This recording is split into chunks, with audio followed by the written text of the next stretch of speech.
Good hello, welcome to Onion Skin once more inside the old Doctor Strange project folder because I have yet to give a tour of the working file. I can demonstrate how some of these things were put together, how it all works. Should be fun. Now, the main thing to be showing off, I think, is to do with the network system. This is indeed Toon Boom Harmony Premium version 14. I personally use the Node network quite a lot. This is something that's only available within the Premium edition.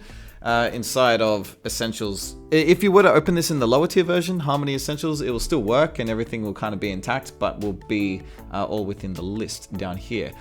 So I'll show you how it's put together. It's actually fairly straightforward if I kind of point out what each cluster of things are. So each box represents a layer, all spread out and connected in different ways. This cluster here to the left is this shot with the Doctor Strange's face, and this cluster over to the right is all the shots that show the villain standing there shaking his fist and of course all the things that end up happening to him, right?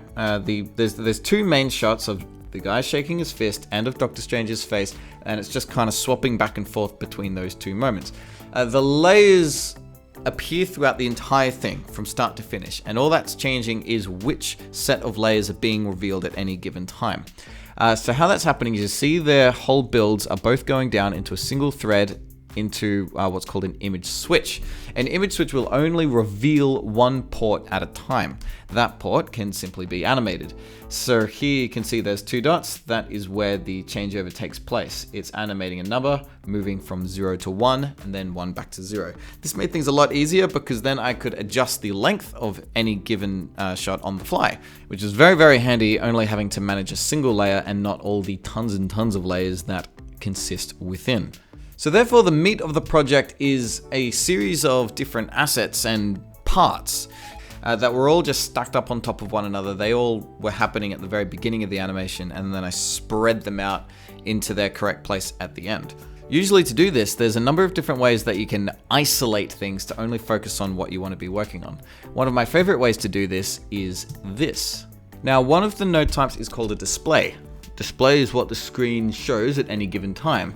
Up in the top of the timeline, there is a display selector. So if I switch over to display 2, I'm going to see just the ring on its own. So this is the ring artwork here. It has a number of pegs set up above it, which combine all their positional animation movements. This group here has all of the glows contained within it, and you can see it splits off into two strings. One takes it through a series of other effects to make it join in with the rest of the animation. And this one here is its own independent peg using an apply peg transformation. Apply peg transformations are great. They have a few different purposes. The main one is allowing you to have a piece of artwork exist in more than one location at a time, but also being able to have an independent location, right? Because you're putting the peg now at the bottom of a chain rather than the top. So when I switch to display 2, it's putting my ring front and center, but I know that it's always going to snap back to its original position when I combine it back with the rest of the shots. Display 2 looks like this when it's in render modes, because inside of this group are a series of glows that are causing this effect to exist. There's 3 glows, they're each stacked up on top of one another. The bottom glow by itself looks like this. It has a glow radius of 18 with an intensity level of 6. As the radius of a glow increases, it will bloom out but also sort of fade off as a result because it's taking the original artwork and spreading it across space. The intensity will kind of keep it bright. It is the equivalent of taking multiple threads and plugging them all in, as a multiplier. So this is now the equivalent of having an intensity level of 18, 6 times 3. The middle glow is similar, but very subtle. I wouldn't have created it just on its own and knew what it was going to be doing. It's stacking them on top of one another that you end up getting the desired effect. This one has a radius of 15, but only an intensity of 1. Whereas finally, the uppermost glow is very tight and almost plain looking. It has a radius of only 0.2 with an intensity of 1. Its color is a simple off-white. But the advantage of making it a glow rather than just leaving it as just a piece of raw vector art is it now has a certain level of transparency to it. It's going to interact with other glows and just sort of stack well. As you can see as I turn them all on, note what happens when I plug the middle one in, the more subtle washed out glow, you see the difference it makes. It has a more orange-yellow core, but retains the deeper, cooler reds as it fades off towards the edges.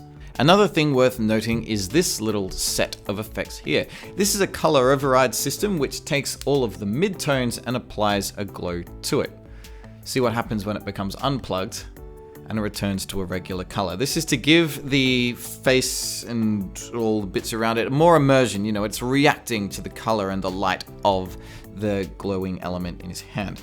Inside of the color override, we are shown that it is set to only render two colors. That's the midtone of his face and the midtone of the jacket. If we were to look at the result of this node exclusively, this is what we see. Just those colors now removed, given a deep orange glow to it, turning it all the same color. So combining the two threads, the one of him on his own and the one with the glows on top, creates this look. Okay, we're over the other side of the file now, on the villain's side. I'm focused in on these few layers here. The character's movement was divided into 3 layers, I think. The body, the head, most of the time this arm is incorporated, but when it's doing its shaky fist thing, it is its own independent layer. So I'm going to turn on the light table by pressing the light bulb down here in the bottom left of the camera view. So when I select each layer, you can see the point in question. This shaky fist is a pretty straightforward part. You can see it's made out of peg animation. It is in fact a curve deformer.